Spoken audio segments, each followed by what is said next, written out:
Stress అంటే చిరాకు, very good. Frustration nothing but super. ఇంకా ఓకే, స్ట్రెస్ అంటే కోపం, ఒత్తిడి, వర్క్ ద్వారా వచ్చే pressure. Super, very good. Claps for her. Next like next. So very good అండి, ఆన్సర్ మీరే చెప్పేశారు, నేనేం చెప్పలా. సో స్ట్రెస్ ని ఇంకొక రకంగా చెప్పుకోవాలి అంటే సింపుల్, మనకు ఉన్న టైం ఇంతే ఉంది. ఓకే, మన బాడీలో ఎనర్జీ ఇంత ఉంది, మనం చేయాల్సిన పని ఏమో ఇంత ఉంది. అప్పుడు మీరు చెప్పినవన్నీ వస్తాయి. మీరు చెప్పినటువంటి చిరాకు, కోపం, ఆ అమ్మాయి చెప్పినట్టుగా ప్రెజర్ అన్నీ ఫీల్ అవుతాం. అర్థమైందా? మనం ఏ జాబ్ లో ఉన్నా, ఏ బిజినెస్ లో ఉన్నా కంప్లీట్లీ స్ట్రెస్ ని మనం ఓవర్కమ్ చేసుకోలేము. అయితే మరి ఎందుకు సార్ మీరు వచ్చారు, ఎందుకు ఈ టాపిక్ ఎందుకు మాకు? సో మరి నేను ఏం చెప్పబోతున్నానంటే, జస్ట్ ఎలా స్ట్రెస్ ని మేనేజ్ చేసుకోవాలి. చాలా జాగ్రత్తగా వినండి. స్ట్రెస్ ని కంప్లీట్లీ ఎవ్వరూ తీయలేరు. ఇంజనీర్ అయినా, డాక్టర్ అయినా, ఒక స్కూల్ సార్ అయినా, లేదా ఓన్ ఏదైనా బిజినెస్ చేస్తూ ఉన్నా, ఎందులోనూ మనకి స్ట్రెస్ ఉంటుంది. ఏమీ చేయకుండా ఇంట్లో కూర్చున్నా కూడా స్ట్రెస్ ఉంటుంది. ఎందుకు స్ట్రెస్ ఉంటుంది? ఏం చేయకుండా ఇంట్లో కూర్చుంటే ఏమవుతుంది? అందరు ఏమడుగుతారు, ఏం చేస్తాం, ఫ్యూచర్ ప్లాన్ ఏంటి, వాళ్ళు సో అండ్ సో అంత జాబ్ లో ఉన్నారు, అంత ప్యాకేజ్, మరి నీ సంగతి ఏంటి?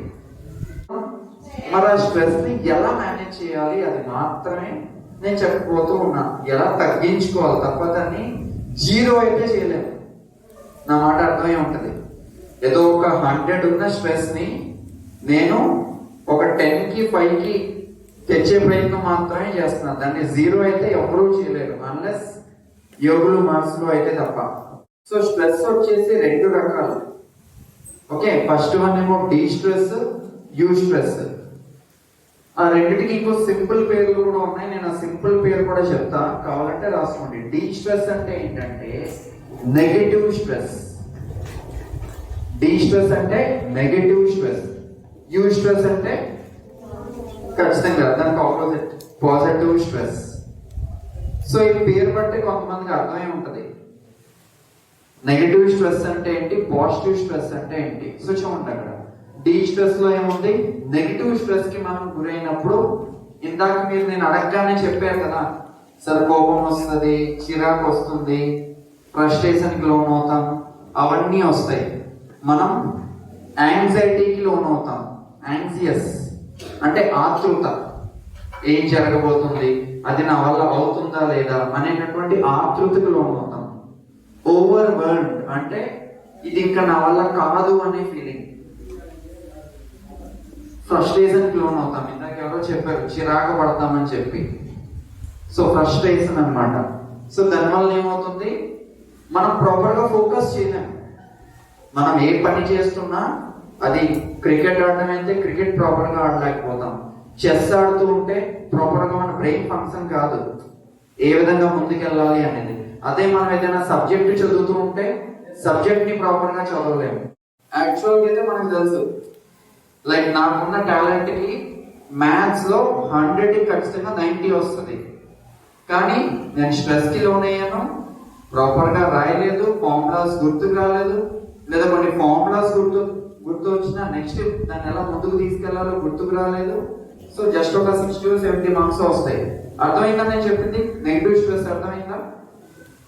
Okay, next coming to positive stress. ఈ పాజిటివ్ స్ట్రెస్ అంటే ఏంటి సార్? పాజిటివ్ స్ట్రెస్ అంటే మన పెర్ఫార్మెన్స్ ని ఇంప్రూవ్ చేసేది.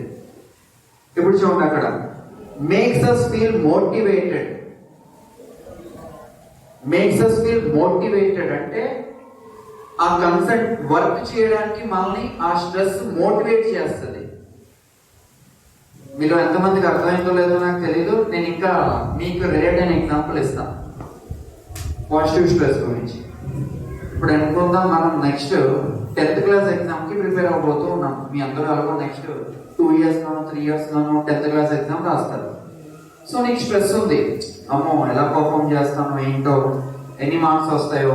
సో ఫ్యామిలీ మెంబర్స్ అందరూ ఏమనుకుంటారో, ఒకవేళ ఏమైనా తక్కువ మార్క్స్ వస్తాయి, కానీ దీనివల్ల నువ్వు ఏం చేస్తావు, ఇంకా బాగా చదువుతావు. దానివల్ల ఏమవుతుంది, నీ పర్ఫార్మెన్స్ పెరుగుతుంది. అర్థమైందా నేను చెప్పిన లాజిక్? లేదా నీ గోల్ ఒక ఐఏఎస్ ఎగ్జామ్ క్రాక్ చేయాలా, లేదా ఒక మంచి టీచర్ అవ్వాలా, government exam teacher exam crack చేయాలా. సో నీకు ఆ భయం ఉంది కాబట్టి నువ్వు చదువుతున్నావు. సో నువ్వు ఇంకా బాగా పర్ఫామ్ చేస్తావు. లేదా నువ్వు ఏదైనా ఒక స్పోర్ట్స్ ప్లేయర్ అయితే నువ్వు ఇంకా బాగా ప్రాక్టీస్ చేసి ఇంకా బాగా ఆడతావు. సో అర్థమైందా నేను చెప్పింది? సో స్ట్రెస్ అనేది మంచిదా చెడ్డదా చెప్పండి. అంటే ఇప్పుడు ఇది చెప్పాను కాబట్టి అందరూ మంచిది అంటున్నారు. ఈ జనరల్ గా ఆలోచించి చెప్పండి, మంచిదా చెడ్డదా? బోత్. వెరీ గుడ్ ఆన్సర్ అండి, బోత్. దానికి రెండు లక్షణాలు ఉన్నాయి. నెగిటివ్ సైడ్ ఉంది, పాజిటివ్ సైడ్ కూడా ఉంది. ఒక కాయిన్ కి ఎలాగైతే 2 సైడ్స్ ఉంటాయో స్ట్రెస్ కూడా 2 సైడ్స్ ఉంటాయి. ఆ ఏ సైడ్ ని మనం ఎలా తీసుకుంటున్నాం అనే దాన్ని బట్టి డిపెండ్ అయి ఉంటుంది. మనం పాజిటివ్ స్ట్రెస్ లో ఉన్నామా, నెగిటివ్ స్ట్రెస్ లో ఉన్నామా? సేమ్ ఎగ్జాంపుల్ తీసుకొని నేను ఇప్పుడు రెండు ఎక్స్ప్లెయిన్ చేస్తా. అనుకుందాం సేమ్ ఒక ఎగ్జామ్ కి మనం ప్రిపేర్ అవుతున్నాం. ఓకే, సో నువ్వు స్ట్రెస్ కి లోన్ అవుతున్నావు. సో దానివల్ల ఏమవుతుంది, నువ్వు బాగా చదువుకుంటావు, బెటర్ మార్క్స్ వస్తాయి. ఎప్పుడు ఆ స్ట్రెస్ దగ్గర నువ్వు ఆగి ఆ స్ట్రెస్ ని ఓవర్కమ్ చేయగలిగితే, నువ్వు ఓవర్కమ్ చేయగల స్ట్రెస్ నువ్వు ఓవర్కమ్ చేయగల అప్పుడు ఏమవుతుంది, స్ట్రెస్ ఎక్కువైపోతుంది. ఎక్కువైపోతే ఏమవుతుంది, బ్యాడ్ హ్యాబిట్స్ కి వెళ్ళిపోతాం. Very good answer. డిప్రెషన్ కి లోన్ అవుతాం, సూసైడల్ థాట్స్ వస్తాయి. సో దానివల్ల ఏమవుతుంది, మనం అనుకున్న గోల్ మనం రీచ్ అవ్వలేకపోతున్నాం. అర్థమైందా? సో స్ట్రెస్ తనకు తానుగా మంచిది ఏమీ కాదు, చెడ్డది ఏమీ కాదు. ఆ స్ట్రెస్ ని మనం ఎలా తీసుకుంటున్నాం అనేదాన్ని బట్టి ఆధారపడి ఉంది. సో దాన్ని నెగిటివ్ గా తీసుకోవాలా, పాజిటివ్ గా తీసుకోవాలా అనేది మన చేతుల్లో ఉంది. అది మన ఓన్ ఇష్టం. అది నెగిటివ్ గా తీసుకుంటామా, పాజిటివ్ గా తీసుకుంటామా. అండ్ గుర్తుపెట్టుకోండి, ఎందుకు నేను స్టార్టింగ్ ఒక మాట చెప్పాను, స్ట్రెస్ ప్రతి ఒక్కరికి ఉంటది అని చెప్పి ఇప్పుడు మీకు అర్థమై ఉంటది. ఓకే, స్ట్రెస్ నిజంగా చెప్పాలంటే కొంచెం ఉండాలి ప్రతి ఒక్కరికి. ఈవెన్ నాకు కూడా ఉంది. ఓకే, ఎందుకుందో చెప్పనా? ఇంకా నేను బాగా చెప్పాలి, పీపీటీలో స్లైడ్స్ అన్ని బాగున్నాయా లేదా, మంచి కంటెంట్ ఉందా లేదా, సో వినేటటువంటి ఆడియన్స్ కి వాళ్ళు ఎంగేజ్ అయ్యేలాగా నేను యాక్టివిటీస్ అన్ని చేస్తున్నానా లేదా. నాకు ఆ స్ట్రెస్ ఉంది కాబట్టి నేను ఫోకస్ చేస్తున్నా. లేకపోతే ఏముంది, ఏముందలేదో చెప్పేసి వెళ్ళిపోతాం. లేదు, వాళ్ళకి అర్థమైందో లేదో నాకు ఎందుకు అనవసరం, నేను చెప్పేసి వెళ్ళిపోతా. దానివల్ల ఏమవుతుంది, నా పర్ఫార్మెన్స్ పెరుగుతుందా తగ్గుతుందా? అర్థమైందా ఇప్పుడు? సో ప్రతి ఒక్కరికి స్ట్రెస్ ఉంటుంది. ఇంకా